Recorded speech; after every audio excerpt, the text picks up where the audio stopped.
Pak, kita akan membahas tentang umpan balik yang konstruktif. Seringkali dalam coaching ada hal-hal yang perlu disampaikan kepada coachee atau peserta didik. Namun demikian, prinsip coaching hanyalah bertanya.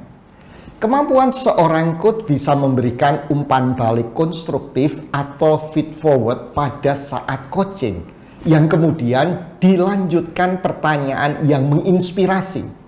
Namun demikian, seorang coach juga bisa memberikan umpan balik konstruktif setelah selesai coaching dan diawali dengan pertanyaan, "Bolehkah saya memberikan umpan balik?" Jika hal tersebut diperbolehkan coachee, maka coach perlu mengatakan, "Menurut saya," dan diakhiri bahwa keputusan pada Anda. Karena pada prinsipnya, coach bertugas untuk menginspirasi pikiran coachee yang belum maksimal. Sedangkan umpan balik bagi coach sendiri berasal dari proses coaching yang dilakukan dengan cara bertanya kepada coachee. Kesadaran baru apa yang kamu dapatkan? Pembelajaran apa saja yang Anda dapatkan?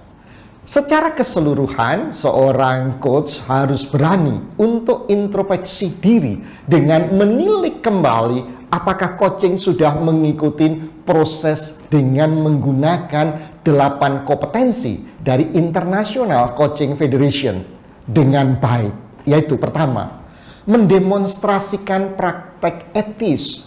Itu bagaimana menghormati kemitraan dengan peserta didik dan menjelaskan bahwa sesi coaching sifatnya rahasia. Yang kedua, mewujudkan pola pikir coaching. Dalam hal ini yang di-coach adalah peserta didik, bukan masalah mereka. Oleh karena itu, bantulah peserta didik mencari kemungkinan baru, kesadaran baru, terbuka dan ingin tahu lebih banyak dengan pertanyaan yang berdaya. Ajaklah menggunakan kesadaran diri untuk mengatur penilaian seseorang dan emosi. Yang ketiga, menetapkan dan memelihara perjanjian. Setuju dengan peserta didik tentang topik dan hasil, dan jika ditemukan beberapa topik, maka perlu difokuskan apa yang menjadi prioritasnya. Dan kemudian melanjutkan percakapan ke arah hasil yang diinginkan dalam sesi coaching. Pada satu titik tertentu, coach perlu bertanya dan konfirmasi ulang ketika mengidentifikasi potensi perubahan dalam arah pembicaraan.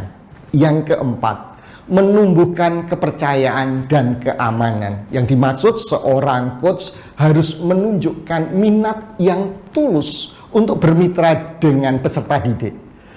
Sediakan lingkungan yang aman bagi peserta didik untuk berbicara dengan bebas, menunjukkan dukungan, empati, dan perhatian pada peserta didik. Yang kelima, mempertahankan kehadiran dengan cara sepenuhnya sadar dan hadir bersama peserta didik.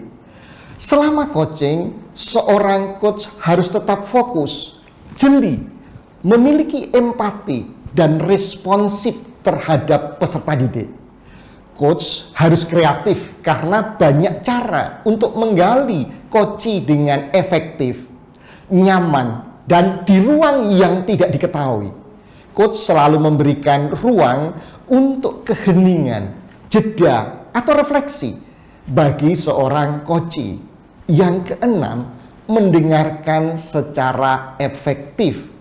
Coach mampu memahami kekhawatiran, tujuan, nilai, dan keyakinan peserta didik.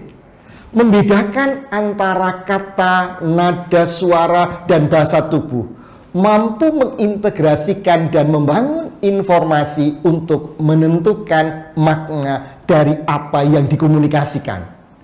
Dalam percakapan, seorang perlu merefleksi atau merangkum apa yang dikomunikasikan peserta didik dalam rangka untuk memastikan kejelasan dan pemahaman. Yang ketujuh, membangkitkan kesadaran dengan memfasilitasi wawasan dan pembelajaran peserta didik. Coach sangat penting mengajukan pertanyaan untuk membangkitkan penemuan, wawasan, tindakan. Mengundang peserta didik untuk mengeksplorasi, melampaui pikiran saat ini. Mendukung peserta didik dalam membingkai ulang perspektif dan memanfaatkan keheningan. Bahasa sederhananya, metafora atau analogi untuk membantu peserta didik mendapatkan kesadaran. 8. Memfasilitasi pertumbuhan peserta didik dengan cara bermitra dengan peserta didik untuk mengubah pembelajaran dan wawasan menjadi tindakan. Di sini menjelajahi ide dan solusi alternatif untuk pembelajaran yang berkelanjutan dari si peserta didik. Bermitra dengan peserta didik untuk merancang tindakan dan struktur akuntabilitas. Meminta peserta didik untuk meringkas pembelajaran dan wawasannya di akhir sesi. Pada prinsipnya, umpan balik konstruktif atau feed forward itu penting, dan dalam praktiknya ada 4 hal yang menjadi prinsip, yaitu pertama, langsung. Sebuah umpan balik konstruktif yang efektif dilakukan secara langsung, segera setelah peristiwa terjadi. Yang kedua, spesifik. Umpan balik konstruktif yang efektif menyebutkan secara spesifik apa yang dilakukan atau dikatakan. Yang ketiga, faktor emosi. Umpan balik konstruktif efektif yang menyertakan unsur emosi yang diekspresikan. Yang keempat, apresiasi atau reinforcement. Umpan balik konstruktif yang produktif menyertakan apresiasi atau dorongan positif di akhirnya.